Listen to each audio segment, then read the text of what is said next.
ଆଜିର ଏହି ଗାୟତ୍ରୀ ନବଦୁର୍ଗା ସାଧନାର ଅନ୍ତିମ ବାଡ଼ିରେ ଅନ୍ତିମ ପର୍ଯ୍ୟାୟରେ ଉପସ୍ଥିତ ହୋଇଥିବା ସମସ୍ତ ଶ୍ରଦ୍ଧାଳୁ ସାଧକ ସାଧିକା ଭାଇ ଭଉଣୀମାନଙ୍କୁ ମୋର ଭୂମିଷ୍ଠ ପ୍ରଣାମ। ପରମ ପୂଜ୍ୟ ଗୁରୁଦେବ ପରମ ବନ୍ଦନୀୟା ମାତାଜୀଙ୍କୁ କୋଟି କୋଟି ପ୍ରଣାମ ଏବଂ ସର୍ବୋପରି ଯୁଗ ଶକ୍ତି ଗାୟତ୍ରୀଙ୍କୁ ଏବଂ ଆଜିର ମହାଶକ୍ତି ମହାଗୌରୀଙ୍କୁ ପ୍ରଣାମ କରି ଆଜିର କଥା ଆରମ୍ଭ ରଖୁଛେ। ତ ଯେଉଁ ସଙ୍ଗୀତ ଏଇ ଯେଉଁ ସଙ୍ଗୀତ ଆମେ ଶୁଣୁଥିଲେ ଏବେ ଏଇ ଯେଉଁ ସଙ୍ଗୀତ ଶୁଣୁଥିଲେ ସଙ୍ଗୀତ ଭାରି ମର୍ମସ୍ପର୍ଶୀ ସଙ୍ଗୀତ ଥିଲା ଏବଂ ଠିକ୍ ଉପଯୁକ୍ତ ସଙ୍ଗୀତ ମଧ୍ୟ ଥିଲା। ଯେ କଥା ଆମେ ଗୁରୁଦେବ ଆମର ଉଦ୍ଦେଶ୍ୟ ବା ଆମକୁ ଯାହା ଶିଖେଇଛନ୍ତି ତାକୁ ଠିକ୍ ବା ଉପାସନା କରିବାର ଠିକ୍ ମାନେ ତାକୁ ଟାଲି କଲା ଭଳିଆ ମ୍ୟାଚିଂ କଲା ଭଳିଆ ଥିଲା କଥାଟା। ଯାହା ହଉ ସଙ୍ଗୀତ ବହୁତ ଭଲ ଥିଲା ଏବଂ ଯେଉଁ କଥା ସେ ଥିଲା ବାରମ୍ବାର ଯେ ଦେବ ଶକ୍ତିକୁ ଦେବତାମାନେ ମିଶି ଦୁର୍ଗା ଶକ୍ତିକୁ ଜାଗ୍ରତ କରିଥିଲେ। ଆମର ଯେଉଁ ଏତେ କଥା ଅଛି ଏଠି ଯଦି ଗୋଟିଏ କଥା ଆମକୁ ଏବେ ପ୍ରଶ୍ନ କେହି କରେ ଆପଣମାନେ ନବରାତ୍ରି ଅନୁଷ୍ଠାନ କାହିଁକି କରନ୍ତି ବା ଆମେ ଯଦି ଆମେ ପରସ୍ପରକୁ ପଚାରିବା ଆମେ କାହିଁକି ନବରାତ୍ରି ଅନୁଷ୍ଠାନ କରୁଛେ। ଏ ନବରାତ୍ରି ଅନୁଷ୍ଠାନର ଉଦ୍ଦେଶ୍ୟ ଆଭିମୁଖ୍ୟ କ'ଣ? ଆମକୁ ଗୋଟିଏ କଥା ଉତ୍ତର ସମସ୍ତଙ୍କୁ ଜଣାଅଛି, ଅନୁଷ୍ଠାନ ମାନେ ଚିରାଚରିତ ଢଙ୍ଗରେ ଗାୟତ୍ରୀ ସାଧନା କରି ଗାୟତ୍ରୀ ଜପ କରି ଯେଉଁ ସତ୍ ବୁଦ୍ଧି ଯେଉଁ ସତ୍ଶକ୍ତି ଯେଉଁ ସଦ୍ଗୁଣ ଯେଉଁ ସଦ୍ବୁଦ୍ଧି ସବୁ ଆହରଣ କରୁଛେ ତାହାଠାରୁ ଏକ ବିଶେଷ ପଦ୍ଧତି ଅବଲମ୍ବନ କରି ଅଧିକ ତପ ତିତିକ୍ଷାର ମାର୍ଗ ଅବଲମ୍ବନ କରି ପୂଜା ଜପ ଏକ ବୃଦ୍ଧି କରି ଅଧିକ ମାତ୍ରାରେ ସତ୍ଶକ୍ତିକୁ ଆହରଣ କରିବା ଏକତ୍ରୀକରଣ କରିବା। କାରଣ ବର୍ତ୍ତମାନ ଏଭଳି ଏକ ସମୟ ଅଛି ଯାହା ମହାଶୂନ୍ୟରୁ ସେ ମହାଶକ୍ତି ପୃଥିବୀ ମୁଖା ହେଇଛି ଏବଂ ପୃଥିବୀରେ ପତିତ ହେଉଛି ଏବଂ ୟାର କ'ଣ କ'ଣ ବାତାବରଣରେ ମଧ୍ୟ ସେ ପବିତ୍ରତା ଦିବ୍ୟତା ଆସୁଛି ଏବଂ ସେଇ ସୁବିଧାର ସୁଯୋଗ ନେଇ ଆମେ ସେଇଠି ଜାଣିଛେ ଏଇ ନବଦିନୀୟ ଅନୁଷ୍ଠାନ ହେଉଛି ଗାୟତ୍ରୀ ଅନୁଷ୍ଠାନ କହିଲେ ସବୁବେଳେ ପୂର୍ଣ୍ଣ ଅନୁଷ୍ଠାନ 40 ଦିନର ଅନୁଷ୍ଠାନ ଅତି କମ୍ରେ 2 ମାସର ଅନୁଷ୍ଠାନ। ୟା ପୂର୍ବରୁ କାହାକୁ ଅନୁଷ୍ଠାନ କୁହାଯାଇ ପାରିବନି। ୟା ନବଦିନାତ୍ମକ ଦୁର୍ଗା ଉପାସନା। କିନ୍ତୁ ଅନୁଷ୍ଠାନ ପଦବାଚ୍ୟ ଏବେ ହେଇଯାଉଛି ଏଇଥିପାଇଁ କି ଏଇ ପବିତ୍ର ବେଳାରେ ପବିତ୍ର ସମୟରେ ପବିତ୍ର ମୁହୂର୍ତ୍ତରେ ଯେଉଁ ବ୍ୟବସ୍ଥା ଅଛି ଯେଉଁ ଯୁଗପାଗ ବ୍ୟବସ୍ଥା ଅଛି ଏଥିରେ ଆମକୁ ସେଇ ପୂର୍ଣ୍ଣ ଅନୁଷ୍ଠାନର ଫଳ ଆମକୁ ମିଳୁଛି। ଏଇଟା ଜପରେ ଏକ ଆମର ଅନୁଷ୍ଠାନ ଏକ ପଞ୍ଚମାଂଶ କିନ୍ତୁ ଆମକୁ ପୂର୍ଣ୍ଣ ଫଳ ପ୍ରାପ୍ତ ହେଉଛି। ତେଣୁ ଆମକୁ ଏଇ ଉଦ୍ଦେଶ୍ୟ ଅଛି ଏବଂ ଏଇ ଉଦ୍ଦେଶ୍ୟ ଆମେ କାହିଁକି ତାହେଲେ କରୁଛେ କାହିଁକି ନା ଆମେ ଯେଦିନ ପ୍ରଥମେ ଗାୟତ୍ରୀ ପରିବାର ସହିତ ଯୋଡ଼ିଥିଲେ ସେଦିନ ଆମକୁ ଗୋଟିଏ କଥା ଆମେ ଦେଖୁଥିଲେ ଶୁଣୁଥିଲେ ତାପରେ ସେ ଅସ୍ଥି ମଜ୍ଜାଗତ ହେଲା। କ'ଣ ଅସ୍ଥି ମଜ୍ଜାଗତ ହେଲା ନା ଆମେ କ'ଣ କରିବା ନା ଆମ ଭିତରେ ଦେବତ୍ୱକୁ ଧାରଣ କରିବା ଦେବତ୍ୱକୁ ବୃଦ୍ଧି କରିବା ନାଇଁ ପୁରା ଦେବତା ହେଇଯିବା ଏମିତି କଥାକୁ ଗଲା। ତାପରେ ପୃଥିବୀକୁ କ'ଣ କରିବା ପୃଥିବୀକୁ ନାଇଁ ଯାଉ ଯାଉ ପରିବାରକୁ ନାଇଁ ସମାଜକୁ ନାଇଁ ରାଷ୍ଟ୍ରକୁ ଯାହା ବି ହଉ ସମଗ୍ର ପୃଥିବୀରେ ଏସବୁ କଥା ଛୋଟ ଛୋଟ ୟୁନିଟ୍କୁ ବାଦ ଦିଆଯାଇକି ପୃଥିବୀରେ ସମ୍ପୂର୍ଣ୍ଣ ସ୍ୱର୍ଗର ଅବତରଣ କରିବା। ଏ ଦୁଇଟା କଥା ଆମେ ସେଇଦିନ ବି ଶୁଣୁଥିଲେ ଯେଦିନ ଆମେ ଦୀକ୍ଷା ନେଲେ ଆପଣମାନେ ଦୀକ୍ଷା ନେଲେ ଭାଇ ଭଉଣୀମାନେ ସିନିୟର ନାରା ଲଗାଉଥିଲେ। ଆଉ କ'ଣ ହେବ ନା ମାନବର ଦେବତ୍ୱ ଆଉ ପୃଥିବୀର ସ୍ୱର୍ଗର ଅବତରଣ। ଏଇଥିପାଇଁ ଯାହା କରିବାକୁ ପଡ଼ିବ ସେଇ ଗୋଟିଏ କଥା କହୁଥିଲେ ବି ଆମେ ଶୁଣିଛେ ଯେ ଆମେ ବଦଳିଲେ ଯୁଗ ବଦଳିବ। ଏଇ କଥା ମଧ୍ୟ ସେଇଦିନ ଶୁଣିଥିଲେ ଏବଂ ଆମେ ବଦଳିଲେ ଯୁଗ ବଦଳିବ ଏବଂ ଆମେ ନାରା ବି ଶୁଣିଥିଲେ ଯେ किंतु युग निर्माण कैसे होगा। युग निर्माण किमती हो आम जो संस्था मिसले से संस्थार नाम हूँ युग निर्माण योजना। जो संस्था जमी आम कम करवा से संस्था अनुसार आमको हम स्कूल गले पाठ पढ़िया आखड़ा शाला गले आम आखड़ा विभिन्न प्रकार मल्लवीर मान कम शिखा यात्रा से यात्रा शिखा जो अनुष्ठान सहित मिसवा से अनुष्ठान विशेष कथा आमको आसव आम से भागीदार हो तो आम जेहतु जुग निर्माण आम आस जुग निर्माण योजना को ये जुग निर्माण योजना आमर संकल्प हो गला जे आमको जोग निर्माण करने को पड़ो आम भक्त हेले कि नहीं साधक हेले कि नहीं जुग सैनिक हो गले ये जो उद्देश्य है ये आमको कौन दिगला आम कौन गोटे कथा रहा आम बदलिले जुग बदल आमको शिखई दिगला आम शिखिले एवं आउ गोटे कथा आम शिखिले जुग निर्माण केमती हम जुग निर्माण कैसे होगा हिंदी नाराटी भल भाव समस्ते कहचे व्यक्ति का निर्माण से ये दुईटा कथा ये जो दुईटा कथा आम बदलिले जुग बदल और व्यक्ति का निर्माण जुग निर्माण कैसे होगा व्यक्ति का निर्माण से अर्थात व्यक्ति निर्माण आम बदलिवा बदलिवा बदलिवा जो तैयारी हवा निर्माण हवा से गोटे कथा आमर समस्त अस्थि मज्जागत हो जाइए बेकार समय गला यहाँ आम बुझीचे एथि आमको पुंजी कौन रहा ना आमको पुंजी दिगला एतकी करने कौन आम पाखे जिनस रहा पुंजी माने मोटामोटी गोटे मंत्र 24 अक्षर मंत्र गायत्री मंत्र पार्श्व देवादेवी भाया अनेक ठाकुर ठाकुर भाया अनेक साहित्य गुरुदेव अजस्र साहित्य अच्छी एवं आमको मार्गदर्शन दे आगे चलिए किए ना परम पूज्य गुरुदेव परम वंदनीय माता जी आम पाद चिन्ह को मापी मापी पछे पछे चलिए तो यही गति को आम जिते दीप यज्ञ करुचे भारी सुंदर भाव में गीत गाऊे माने जो बड़ सुंदर भाव में जमाल कर महाकाल जय माने महाकाल देकी जी चलुनी चलवा जी चलुचे दौड़वा एमती कथा आम कहचे तो से चलवार गति को अधिका करने दैनंदिन साधारण उपासना आम जोड़ीदेले कौन ना अनुष्ठान बड़ बड़ अनुष्ठान तो समस्त करने को रुचि अच्छी कि नहीं सुविधा सुजोग अच्छी कि नहीं शारीरिक व्यवस्था व शारीरिक स्वास्थ्य सपोर्ट करुच्ची कि नहीं किंतु जेहेतु एटा करवा अनिवार्य हो जाऊँगी बापराण ढिंकी गई तेणु आम से नियम रे पड़ जाए समस्त नवरात्र करुचे अंतकरण उद्देश्य कौन अच्छी जहाँ भी हो आम जो ढांचार पड़ी जहाँ हो जिमती सिमती नवरात्र अनुष्ठान आम करुचे ये नवरात्र अनुष्ठान जो आम करुचे नवरात्र अनुष्ठान जो आमको नुआ कथा गुरुदेव शिखे देले अनुष्ठान कौन अच्छी ना व्यक्ति निर्माण कौन अच्छी ना व्यक्ति पाखे दुर्गुण जो व्यक्ति पाखे दुर्गुण शरीर एक 9 दिवसीय एक 9 पुर विशिष्ट एक अयोध्या नगरी एवं ये अयोध्या नगर 9टी द्वार अच्छी ये 9टी द्वार दे विभिन्न दुर्गुण प्रवेश करुच्ची ताकू अवरोध करी पशिथुआ दुर्गुण को निष्कासन कर व्यक्तित्व निर्माण करने एवं यही जो आम 9 दिन 9 प्रकार गुरुदेव कह नवरात्रि माने 9टी जिनस आम रात्रि आकार रे अच्छी और ये 9 द्वार को आम सठिक भाव में विनियोग करें तार सद्विनियोग जापर से अज्ञता अच्छी से नव रात्रि प्रत्येक अहरात्रि गोटे गोटे संकल्प नहीं आम जाऊे जमी आम अहंकार ममत्य काम क्रोध बल दर्प परिग्रह कपट परदोष दर्शन एगुड़क गोटे दिन संकल्प प्रत्येक दिन नहीं आज अहंकार छाड़ी काली संकल्प नहीं ममता छाड़ी तापर दिन काम ये प्रथम दिन समस्त संकल्प नहीं गोटे दिन गोटे दुर्गुण छाड़ी छाड़ी आसी एवं आज आसिकी अंतिम दिवस निकटवर्ती आम होजे एवं ये जो आम पर्याय क्रम दे गति करुचे अर्थात आम बर्तमान समस्ते महानतावतर अग्रसर होचे आम पाखे आउ विशेष दोष दुर्गुण नहीं फांका हो गला सब दोष दुर्गुण आम पूरा पवित्रता है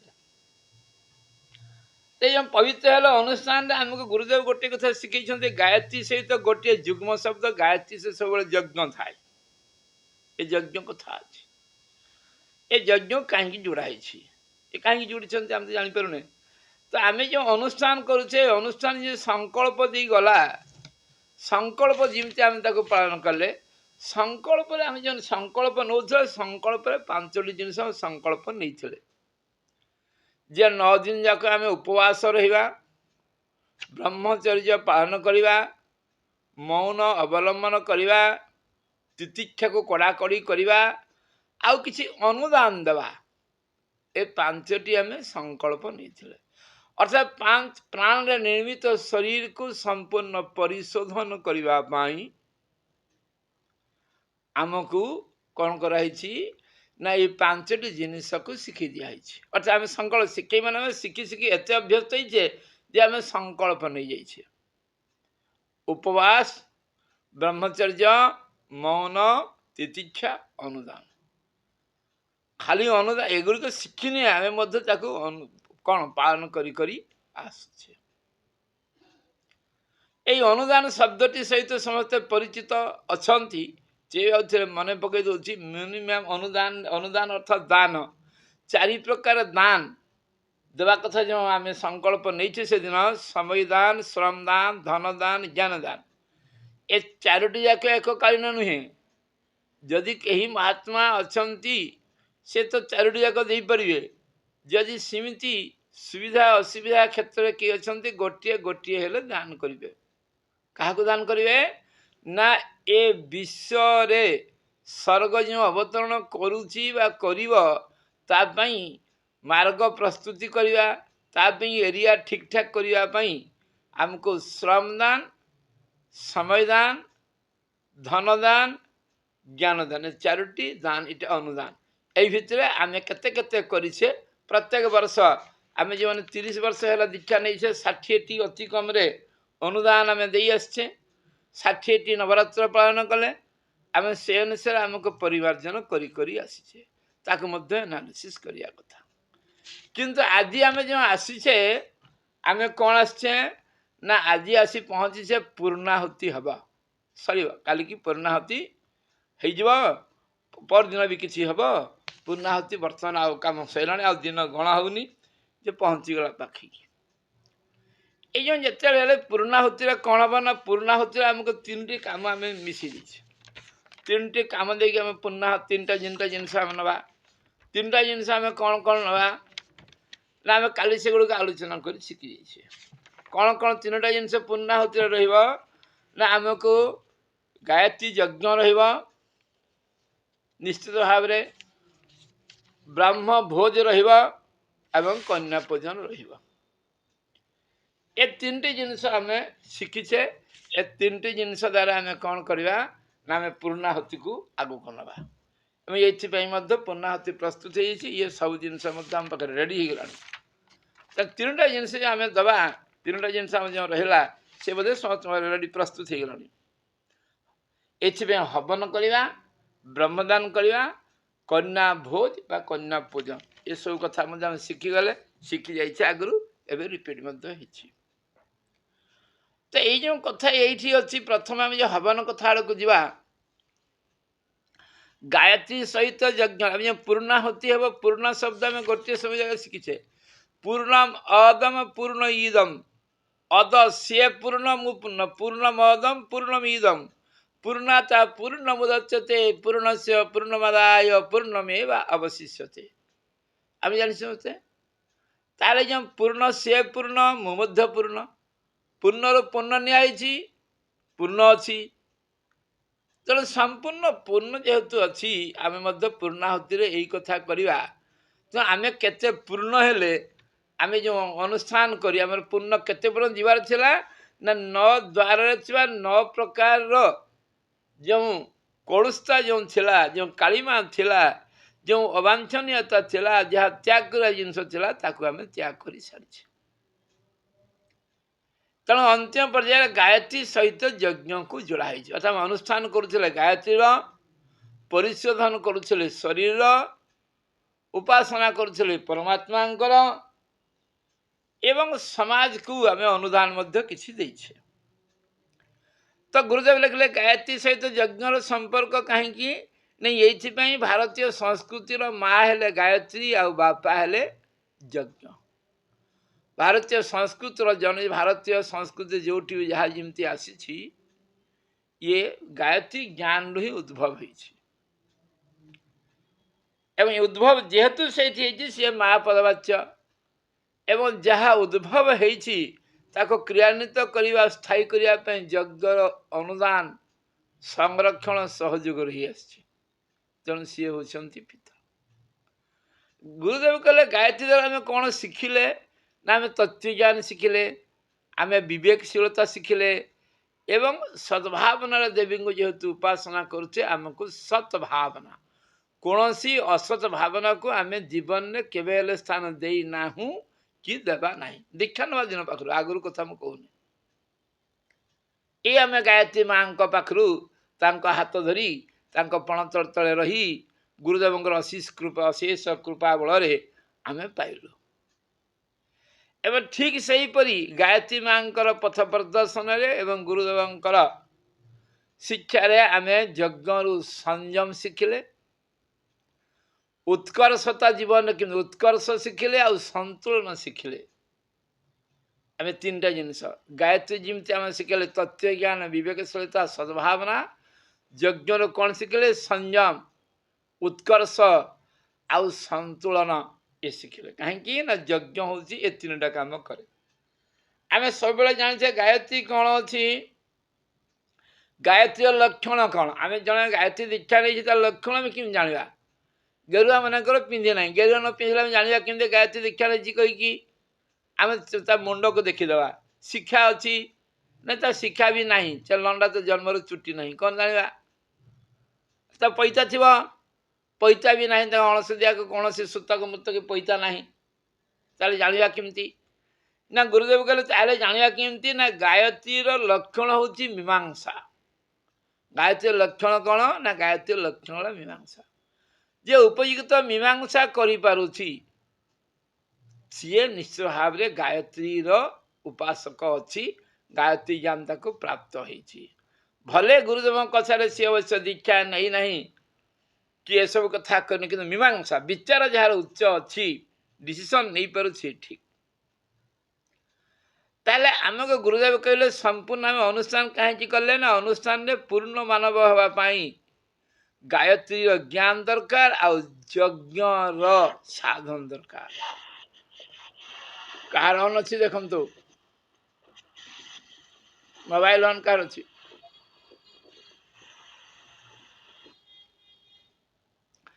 तेणु संपूर्ण मानव पे दुईटा कथा सम कौन ना गायत्री आ यज्ञ ये संपूर्ण मानविकता एवं समर्थ सामाजिकता यदि गोटे समाज रे सामाजिकता अच्छी कहीं आम पूर्णाहुति आउ कि बाकी रही आउ कि ना आम पाखे पूर्णाहुति देवा आम कौन जाने बोले एमती किसी ना जड़े प्रोफेसर हो सारा पर अज्ञान एमती किसी अच्छी एमती आ कि ना क्या आम अनुष्ठान पूर्णाहुति देवाक जाऊँ।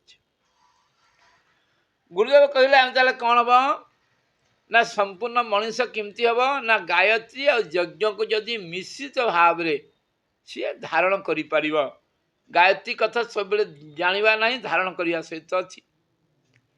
गुरुदेव राजस्व यज्ञ आगे होता राजस्व यज्ञ द्वारा कौन होता ना प्रचंड आंदोलन होता सम्मेलन होता अभिभाजन होता सृष्टि अव्यवस्थित को व्यवस्थित करा अनैतिकता विरुद्ध संग्राम करा निराकरण करा ये थिला राजस्व यज्ञ से आम राजस्व यज्ञ देखीचे टीवी रे सब एवं गुरुदेव कहले बाजपेय यज्ञ कौन था ना बाजपेय यज्ञ था सामाजिक पुनर्गठन और विकृतिर पुनर्गठन जोटा आम करुचे नैतिक आस्था बौद्धिक दिशा और सामाजिक व्यवस्था ये तीन टा को सुधारियापाई आम करुचे गुरुदेव को शिखई आम समस्ते शिखीचे नैतिक आस्था बौद्धिक दिशा एवं सामाजिक व्यवस्था। तो ये जो आम जानी एक कथा आम ये पूर्णाहुति काली करिया पूर्णाहुतिर प्रमुख जिनस अच्छी यज्ञ तापर टिके टिके कन्या भोजन एवं धर्म को आखिठार मारला भाया ब्रह्मदान ब्रह्मभोज किए दले दब ना 10 टଙ୍କା देसी कहली सर धर्म को आखिठार मारिदेवे सैला किंतु बड़ मुख्य यहीटा करा निश्चय कौटा करा ना यज्ञटी हम ताले गुरुदेव लिखला यज्ञ द्वारा अनेक कथा हम निश्चय यज्ञ के निष्फल नुहे महायज्ञ यज्ञ जानी गीताकार उप मान हाथ टेक ଘୋଷଣା କଲେ ଯଜ୍ଞ ଶିଷ୍ଟ ମୃତଂ ଭୁଜ ଯାନ୍ତି ବ୍ରହ୍ମ ସନାତନ ନାୟଂ ଲୋକ ଅଯଜ୍ଞ ଯିଏ ଏଠି ଯଜ୍ଞ କରେ ନାହିଁ ତାର ଏଠି ତ ସୁଖ ନାହିଁ ସେଠି ତ ହବ କୁଆଡ଼ୁ। ତେଣୁ ଯଜ୍ଞ ଦ୍ୱାରା ଦେବତା ପ୍ରସନ୍ନ ହୁଅନ୍ତି।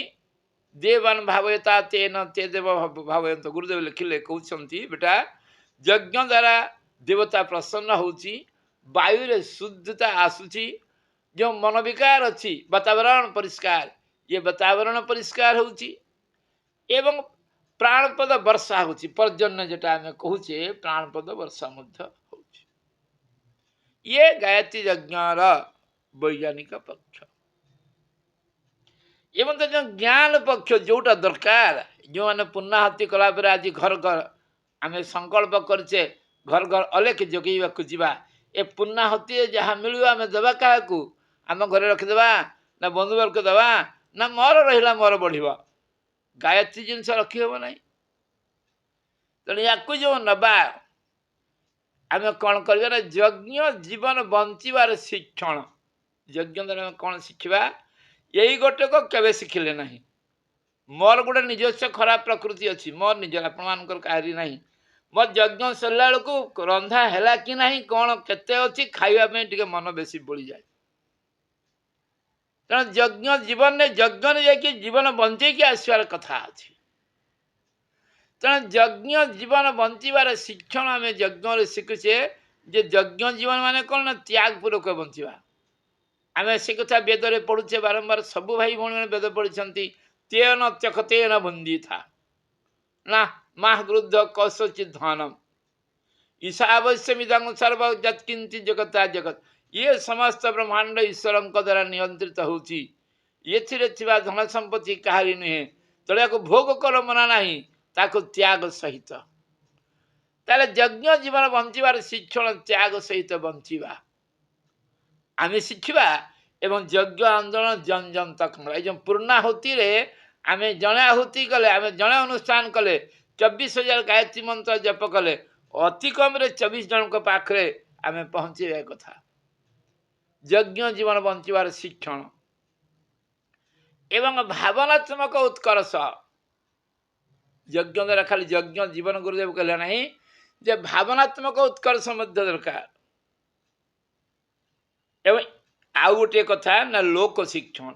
ଲୋକ କ'ଣ ଶିକ୍ଷଣ ନା ଯାହା ଶିକ୍ଷଣ ପେଟ ପାଟଣା ପୋଷିବା ପାଇଁ ବିଶ୍ୱବିଦ୍ୟାଳୟ ବିଦ୍ୟାଳୟରେ ଢେର ପାଠ ପଢ଼ିଛନ୍। ମାନବୀୟ ଗୁଣାବଳୀ ଗୁଡ଼ିକ ବା ମାନବୀୟ ସୁଖ ସମ୍ପତ୍ତି ପ୍ରାପ୍ତ କରିବା ପାଇଁ, ବିଭୂତି ପ୍ରାପ୍ତ କରିବା ପାଇଁ ଯାହା ଦରକାର ସେ ଲୋକ ଶିକ୍ଷଣ ସେଇଠି ରହିବ। କିନ୍ତୁ ମୁଁ ଯେତେଥର ଯଜ୍ଞ କରିବାକୁ ଯାଇଛି ସେଇ ବୁଝେଇଲା ବେଳେ ସେଇ ଆଉ କଳସ ପର୍ଯ୍ୟନ୍ତ ପାରେନି। ସେଇ ପର୍ଯ୍ୟନ୍ତ ଦୀପ ଆଉ ହଉନି। ସେତିକି ହେଲେ ଆଉ ତ ନାହିଁ। ଆଉ ଏଇ ଯେଉଁ ଆଣିକି ଆଣି ଚପା ପାଣି କହିତେ ବେଳ କାହିଁ ମୁଣ୍ଡରେ 3 ଥର 2 ଥର ଥରେ ହାତ ବୁଲେଇ ଦେଇକି ଚାଲ ଖିଆପିଆ ସାରିକି ଚାଲ। ଆଉ ଯଜ୍ଞ ସେପଟେ କୁହାହେଇପାରୁନି। ଲୋକ ଶିକ୍ଷଣ ନାହିଁ। ବହିରେ ଲେଖା ହେଇଛି, କର୍ମକାଣ୍ଡରେ ପଢ଼ା ହେଇଛି, କହିତେ କ'ଣ କେବେ ହେଲେ ସେ ଆଉ କୁହାଯାଇନି। ତେଣୁ ଯଜ୍ଞର ଯେଉଁ ତ୍ୟାଗ ସେବା ପ୍ରେମ ସହଯୋଗ ସଦାଚରଣ ଦୃଷ୍ଟିକୋଣ ତିଆରି କରିବାକୁ ପଡ଼ିବ। ଅବଶ୍ୟ ଜବରଦସ୍ତ 18 ସତ୍ସଂକଳ୍ପ ଟାଣି ଉଟାରିକି ପଢ଼ି ଦିଆହେଉଛି।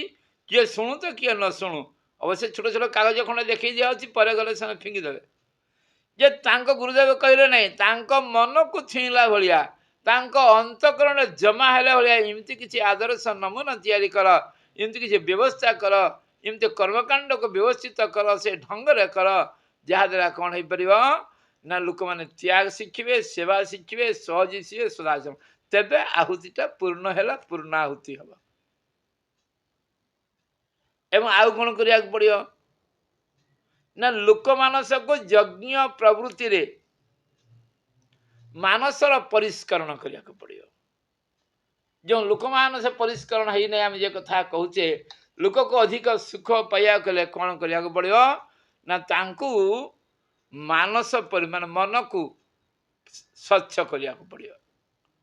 ଲୋକ ଆଚରଣକୁ, ଲୋକ ଶିକ୍ଷଣକୁ ଯଜ୍ଞ ମାଧ୍ୟମରେ ପରିମାର୍ଜିତ ନୁହେଁ, ଶିକ୍ଷିତ କରାଯିବ। ଶିଖିଲେ ସିନା ସେମାନେ ଆଚରଣ କରିବେ। 500 ଲୋକ 300 ଲୋକ ଗୋଟେ ଗୋଟେ ଯଜ୍ଞରେ ହେଉଛନ୍ତି, ଦୁଇଜଣ ତ କରିବେ।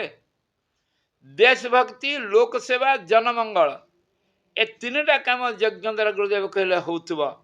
गायत्री आ यज्ञ जुग्मक गायत्री को तो देखा जाऊनी मंत्र सेना देखुचे आम किंतु यज्ञ को तो आम अंगे अंगे निभाऊे तो देशभक्ति लोक सेवा जनमंगल काम होउथवा ये तेरे पूर्णाहुतिर तत्व दर्शन जहाँ भाई लिखी शिव भाई सब्जेक्ट रे ये तत्व दर्शन हम गुरुदेव कहले तत्व दर्शन पूर्णाहुतिर स्वाहा कही खाई दी आसवा नहीं धार्मिक भाषा यह यज्ञ एक प्रक्रिया व्यक्ति और समाज को यज्ञ छांचर ढालिबा व्यक्तिर देवत्व आनिबा अर्थात कौन ना व्यक्ति और समाज को यज्ञ छांचरे यज्ञ करवा माने पूर्णाहुति करवा माने आमे से छांचरे निजे तो ढला ही जावा अन्य मानक ढालिबा ताले व्यक्ति रे देवत्व समाज रे शरीर वातावरण आउ समाज रे आदर्शवाद तार उन्मुख हवा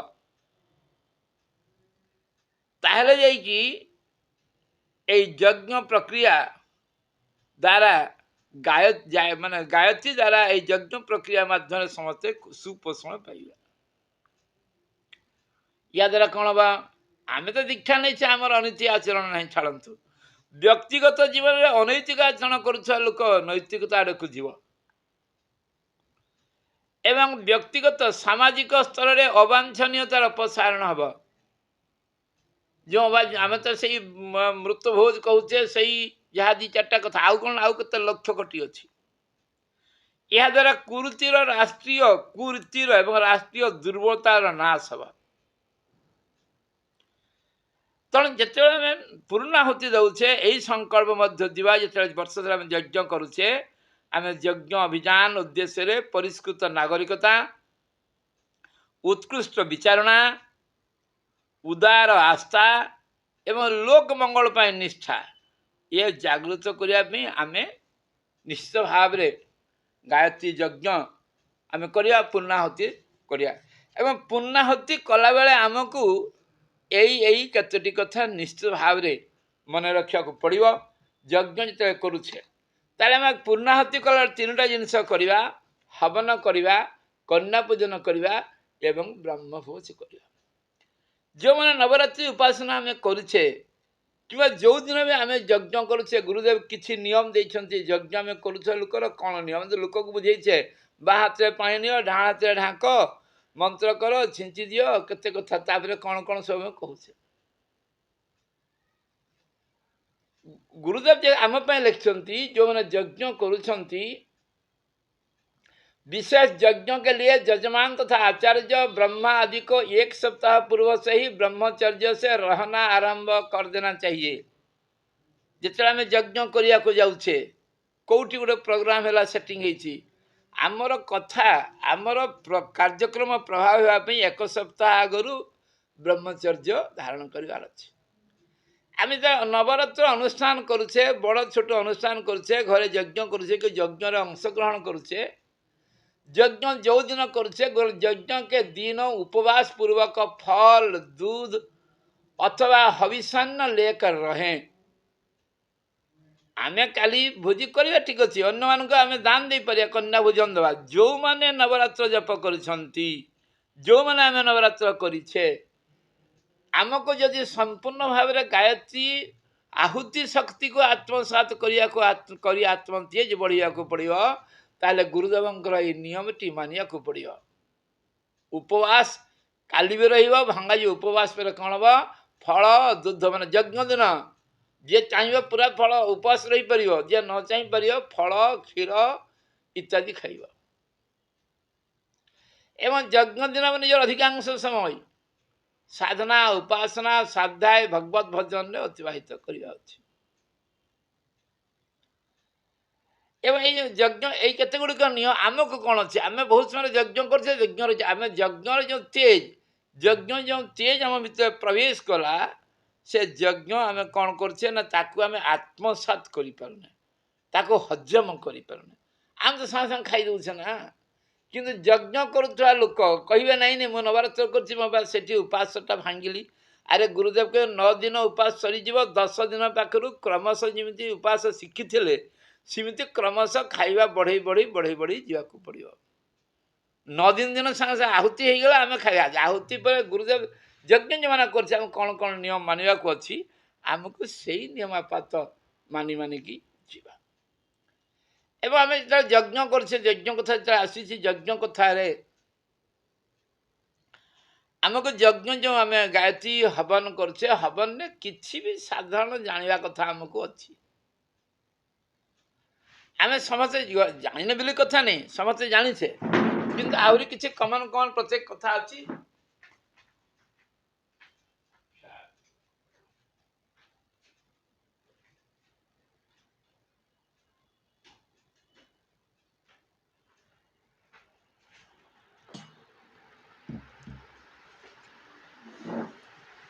तेणु यज्ञ संबद्ध अनेक तथ्य आमको बहुत समय जाना पड़े आम यज्ञ जो यज्ञ करुचे यज्ञ आम चारि प्रकार जिनिस ही विशेष भाव में व्यवहार करुचे यज्ञ जिनिस व्यवहार होता चारि प्रकार जिनिस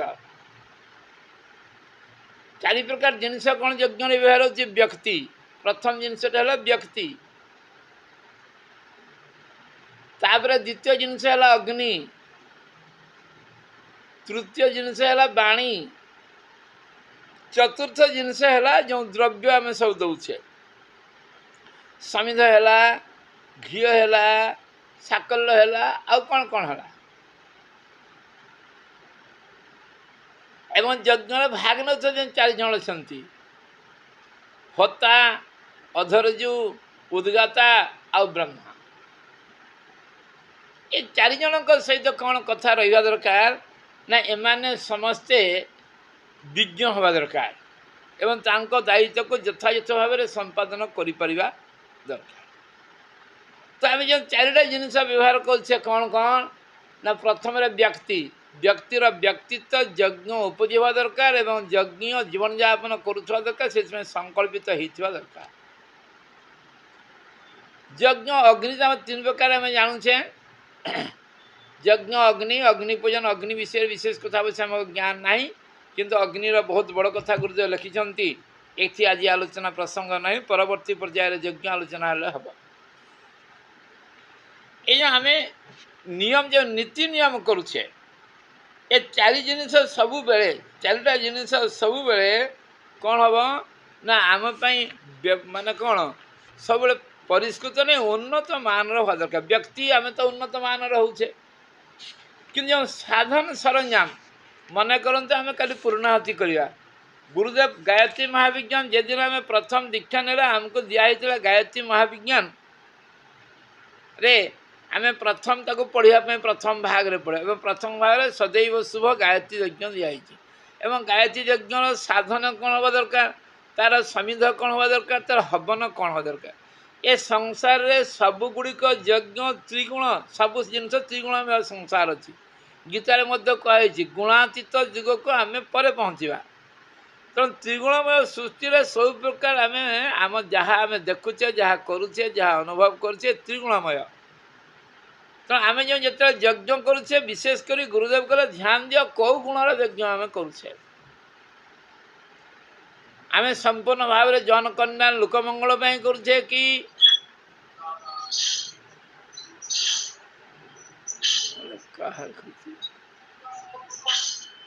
अरे क्या स्वर्ण दीदी खोली स्वर्ण दीदी स्वर्णलता दीदी मझे मझे मझे आप मैंने ऑडियो टा कहीं खोली पकड़ जानी पारनी आप तो मन देखी शुणी मझे मझे ऑडियो खोल दौर बहुत डिस्टर्बांस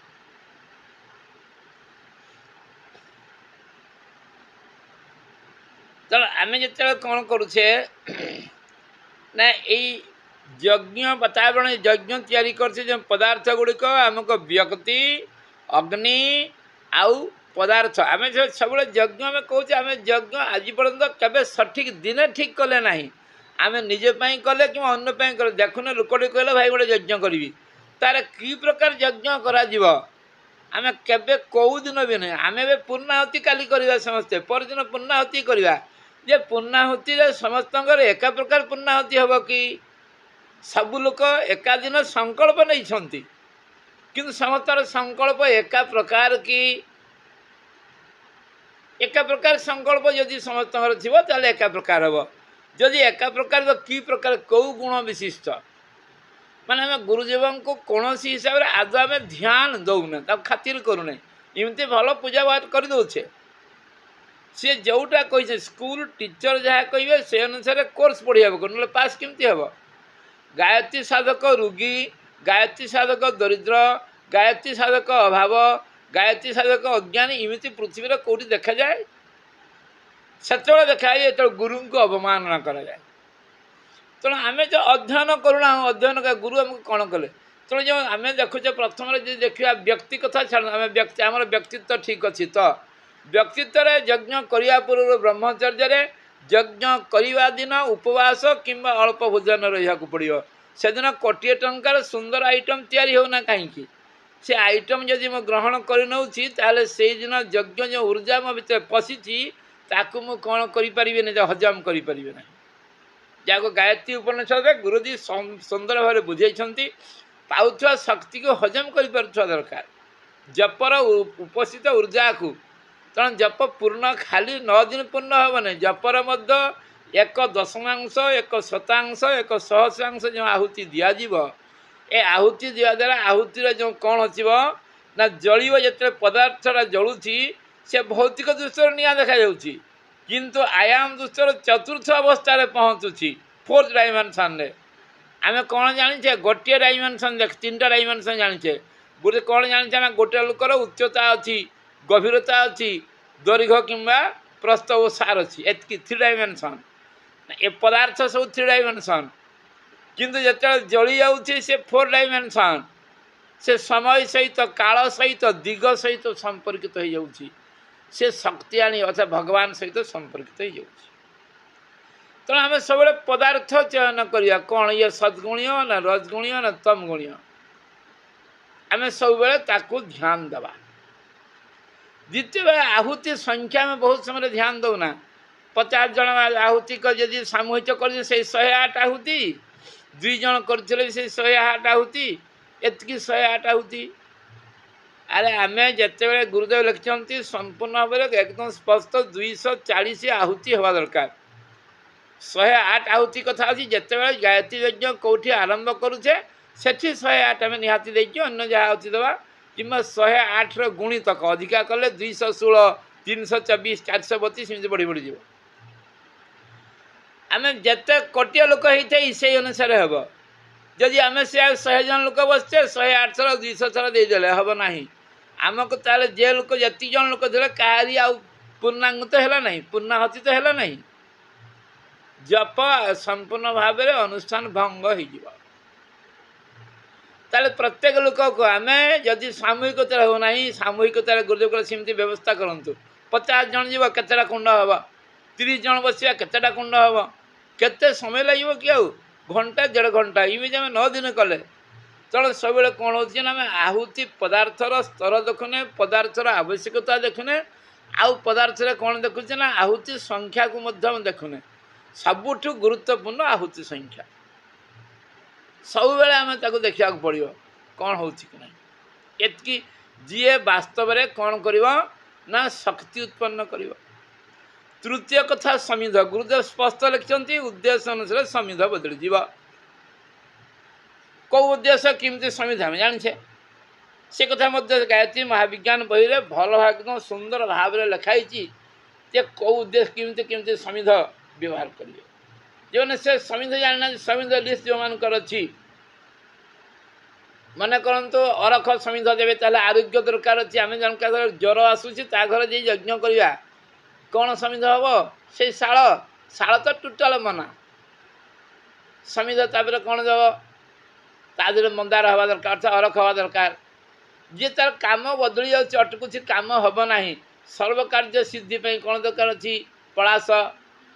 ଯେଉଁମାନଙ୍କ ପିଲାମାନେ କଥା ମାନୁନାହାନ୍ତି, ପିଲାମାନଙ୍କ ଡେଭଲପମେଣ୍ଟ ହେଉନାହିଁ, ବ୍ରେନ୍ ଡେଭଲପମେଣ୍ଟ ହେଉନାହାନ୍ତି, ତାଙ୍କ ପାଇଁ କ'ଣ ହେବ ନା ସେଠି କ'ଣ ହେବ ନା ସେଠି ଅସ୍ୱସ୍ଥ ହେବା ଦରକାର। ଯେଉଁମାନେ କହିଲେ ମୋର ସଂସାର ଛାଡ଼ କିଛି ଦରକାର ନାହିଁ, ମୁଁ ପରମାତ୍ମାକୁ ପ୍ରାପ୍ତ କରିବି, ତାହେଲେ ସେଠି କ'ଣ ହେବା ଦରକାର ନା ସେଠି ଉଦୁମ୍ବର ହେବା ଦରକାର। ଏବଂ ଯେ କହିଲେ ନାହିଁ ମୋର ବହୁତ ପାପ ହେଇଛି, ମୁଁ ଗୋବଧ କରୁଛି, ଚୁରି କରୁଛି, ଅନ୍ୟ ପାପ ସମାନ କଲେ କ'ଣ ଦରକାର ଅଛି ନା ସମୀ ସମୟତେ ପାପ, ସେଠି ସମୀ ହେବା ଦରକାର। जड़े कहले ना मोर दीर्घायुष दरकार से दुब घासर प्राधान्य रहा दरकार इमती आमको बहुत समय समिध गुड़िक समिध गुड़िक केते बड़ होता दरकार बहुत समय से दिगरे कई ध्यान दौने समिध गुड़िक जमी 3 कोणिया 5 कोणिया 6 कोणिया आजिकल बजार में मिल जाऊँगी से लिखि दे गोटे से सब ये पट्टा भाया पट्टा को चिरी दौरान समिध नहेले कौन हिसाब से समिध तो शक्ति उत्पन्न कर जिते यज्ञ कुंडे जलुची से विभिन्न डिग्री रूपांतरित हो जाऊँगी जमती कुमारी पूजन गोटे कुमारी पूजन करने द्वारा आम 5 कोश रेडियस जगह पवित्र हो जाऊँगी सेमती 1 ग्राम 1 ड्रप गोटे आहुति देवा द्वारा 2 ରୁ 2.5 किलोमीटर रेडियस चतुर्थ आयाम पर्यंत शुद्ध कर दूँ कि काठ तो ठीक नहीं हम कौन समिध तो ठीक नहीं एवं समिधा पूजन होना आम जो साधनादि पवित्रीकरण समिध स्वतंत्र पूजा अच्छे आगे कई करूने से तो नहीं कि साधनादि पवित्र फूल 2 ठिपा पानी पड़ी कि नहीं समिध रहा आम घरे ये जहाँ जिनस पकड़ समिध किए छेप पकईला किए 1 2 करला किए गोड़े माड़ी कटा होता सी देखागला ना आणिक दे ता आग दिन समिध के धोई रखा आम के बरात करूने कि समिध ही ना तेणु यज्ञ जिनस आम जो करुचे ए समस्त जिनस प्रति आमको ध्यान देवाक पड़ो तेणु पूर्णाहुति पूर्ण फल प्राप्त करने ए 24,000 तो नुहे यहाँ पूर्ण आहुति एक कहवाई गुरुदेव कहते ये 24,000 आहुति नुहे ये खाली केवल 24,000 नुहे ये कौन कौन कर ना शारीरिक रुग्णता को समाधान कर आत्मिक विकृत को जहाँ अच्छी निवारण करदेव वातावरण को संशोधन कर सत् भावनार विस्तार कर पर्यावरण को संतुलन कर एवं वनस्पति वृक्ष संवर्धन कर एवं कामना जहाँ अच्छी जिते आम शिष्टकृत आहुति दे समस्ते गोटे कथा लोक मान कहूँ प्रायश्चित होम अरे प्रायश्चित होम तो अच्छी से कहनी सर्वान कामान संवर्धयते एक डबल ड्यूटी सी करुँच समस्त आशा जहाँ अच्छी शिष्टकृत पूरा हो तो आमको कह कथा हूँ व्यक्ति अग्नि पदार्थ एवं मंत्र मंत्र जो जप हो मंत्र बहुत समय गुरुदेव लिखिं 52-25 कहीं गायत्री यज्ञ बेले बसी खाली फिंगुंट से लोक को तुरंत गोड़ तले पड़ी उठे द्वार अच्छी गायत्री मंत्र कहबू तो आहुति देबू ना तुम जहाँ कह गायत्री जदि अन्य मंत्र चलो कि गायत्री मंत्र बेले मंत्र कहवाकू ही पड़ो मंत्र कहबे नहीं गोटे आहुति गुरुदेव लिखिं मंत्र पर ओं आचरण करवा एवं जो देवता को आम चवि देवता आम प्रत्येक गायत्री को ध्यान करुवा एवं स्वाहा बेले आहुति देवा किंतु बहुत थर कहते जहाँ कहती 3 जन कहले जड़े नहीं जड़े प्रति ध्यान दि जाऊनी कि दौना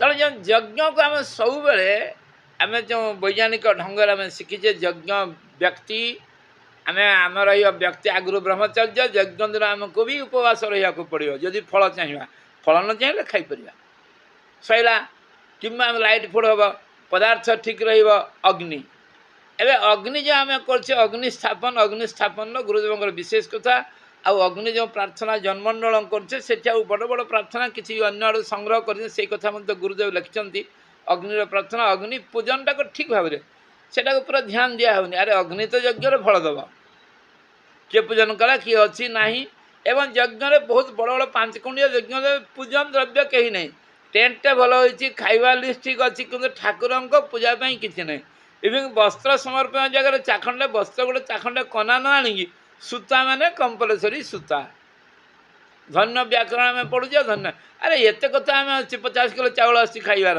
गोटे कपड़ा 60 ठाकुर माँग रही सजा हम हो पारनी मिछ ठाकुर सांगे साम्य सांग वस्त्र अभात सूत्र गद्या तुम्हें कहते भला वस्त्र समर्पयामी सूता दे दूचे तेना पूजन सामग्री जहाँ रहा कथा एवं पूजन सामग्री प्रति यथेष्ट ध्यान देवा जेहेतु छोट छोट व्यक्तिगत करुचे ये गला कथा या सहित कौन रमको ना या सहित आ गोटे कथा कुमारी पूजन अच्छी कुमारी पूजन जो करे काली कुमारी पूजन भी हम कुमारी प्रत्येक दिन पूजन कर व्यवस्था अच्छी जोटी भीड़ भाड़ बहुत बेसी हो जाऊँगी जमती आम କ'ଣ ରକ୍ଷା ବିଧାନ ପରେ ଅନ୍ୟ ସେଠି ରକ୍ଷା ବିଧାନ ପରେ ମଧ୍ୟ କୁମାରୀଙ୍କୁ ପୂଜା କରିଦେଇପାରିବେ। 9 ଜଣ ମିନିମମ୍ ଯଦି 9 ଜଣ କୁମାରୀଙ୍କୁ ଆପଣଙ୍କର ନବଦୁର୍ଗା ମନ୍ତ୍ରରେ କିମ୍ବା କୁମାରୀ ମନ୍ତ୍ରରେ କିମ୍ବା ଗାୟତ୍ରୀ ମନ୍ତ୍ରରେ ଆପଣ ପୂଜନ କରିଦେଇପାରିବେ।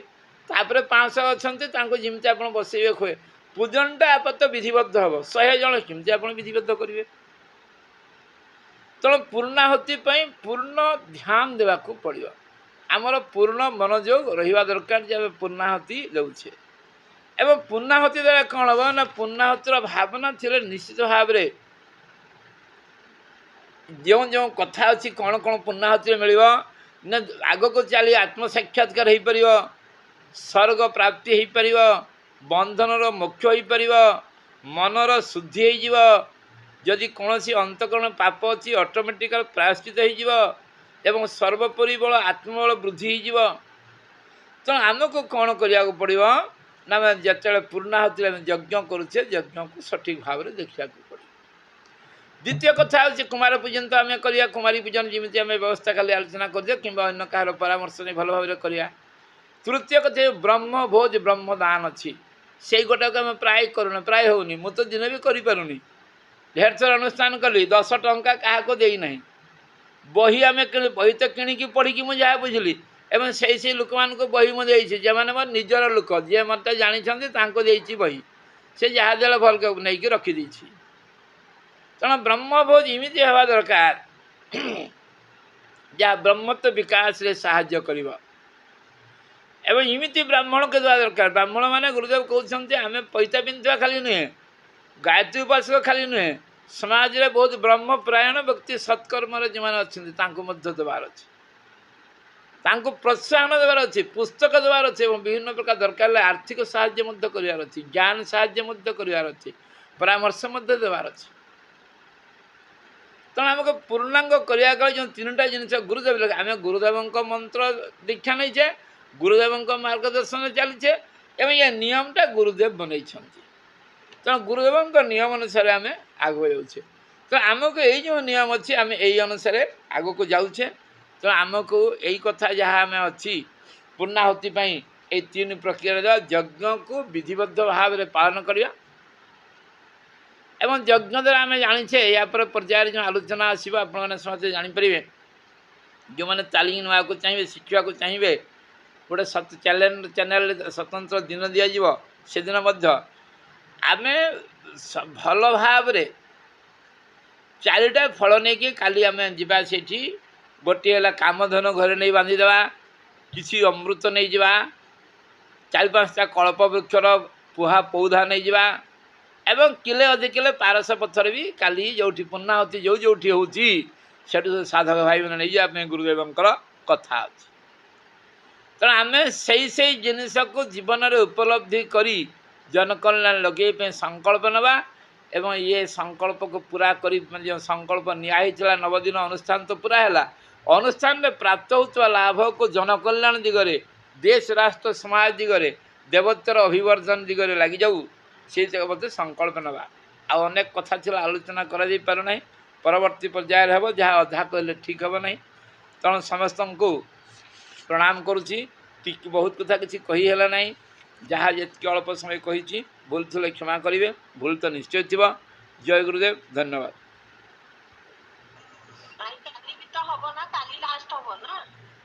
କାଲି ଭଉଣୀ ମୁଁ ଯୋଗ ଦେଇପାରିବି ନାହିଁ। କାଲି ଯୋଗ ଆଜି ମୁଁ ଯାଉଥିଲି, ଯାଇକି ମୁଁ ଫେରି ଆଇଲି ଆପଣଙ୍କର ବମ୍ବେ ଛକ ବାଙ୍ଗରିପୋଷିରୁ। ମୁଁ ଯାଇକି ସେଠି କହିବେନି ତ କାଲି ସେଠି ଅନ୍ୟ ଘରକୁ ଯିବି ପୂର୍ଣ୍ଣାହୁତି କାମ କରିବାକୁ, ମୁଁ ସେଠି ଯାଇ ଯେ କରିପାରିବି ସେଇ କଥା ମୁଁ ଭାବୁଛି ହେବ ନାହିଁ ବୋଧେ। ସେଇଟା ଆଉ ଦିନ ରଖିଲେ ହେବ, କିନ୍ତୁ କାଲି ମୁଁ ତ ବାହାରେ, ମୁଁ ଆଉ ପାରିବିନି। ଅନ୍ୟ କେ ଭାଇ ଭଉଣୀ ଯଦି କରିବେ, କିନ୍ତୁ କାଲି ତ ମୁଁ ପାରିବି ନାହିଁ।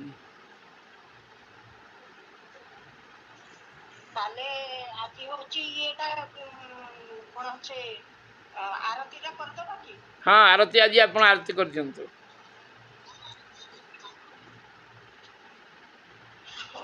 टे सूर्य भाई की पचारना से काली चल काली तो मुझे रही पारि कहीं काली मो बाहर को जी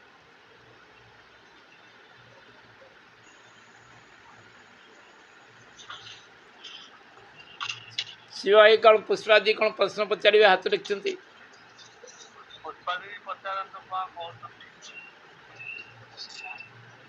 ମ୍ୟାମ୍ ପ୍ରଣାମ।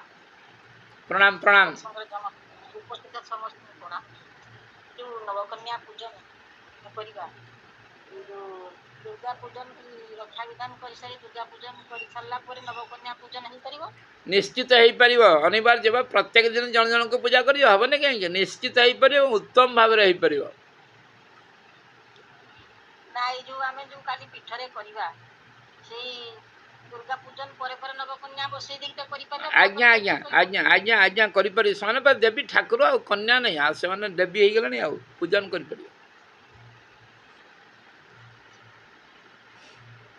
ପଚାରିବାର ଥିଲା। ପ୍ରଣାମ।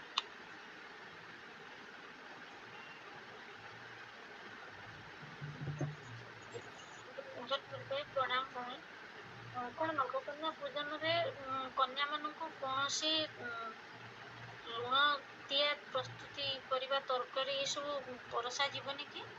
नहीं कौन सी गुरुदेव लिखिं कौन सी लुणिया जिनिस दि जाई पारिब नहीं क्या से निश्चय भाव में भगवान से देवी होगी ना आपण मिठा जिते जिते देपर अलुणिया जिनिस जहाँ देले चलो आमर सक्षम अनुसार आपण कौन सी लुण जिनिस देपारे ना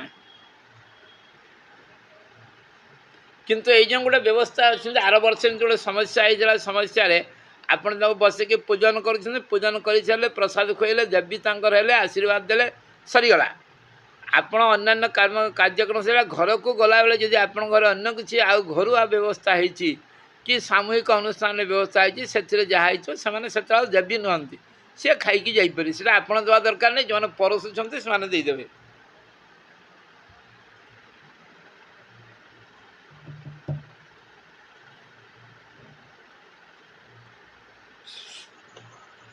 ଭାଇ ତମେ ଅମୂଲ୍ୟ ଭାଇ କ'ଣ ପଚାରନ୍ତୁ।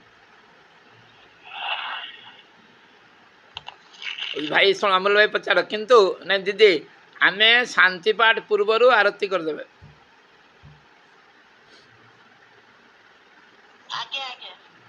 अमूल्य भाई पचारतु।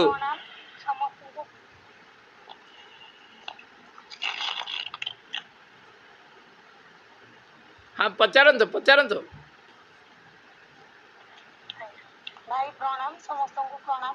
भाई मु सबुदिन पूजा करे पाखापाखि 4टा पाखर आम जो बिजनेस अच्छी 4टा पाखर मु घरे रही पारे मो स्वामी सहित बिजनेस को पड़े आसे तो मु संध्या दे पारे किसी क्षति किसी प्रॉब्लम करिवो कि आउ मु संध्या टाइम रे रही पारे रात 10:30 11टा बेले पुणी आम घर जाके पहुँचे तो ना आउ किसी करि परिबि अपन मते कहू।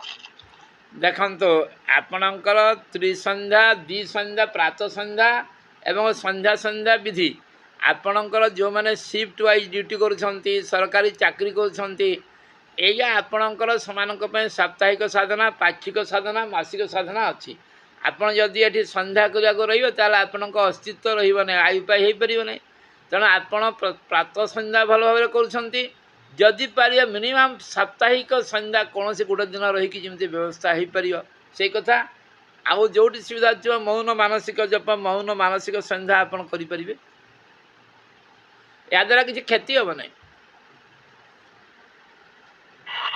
आज्ञा आज्ञा ना मौन जप से बसिकी मौन जप करे आ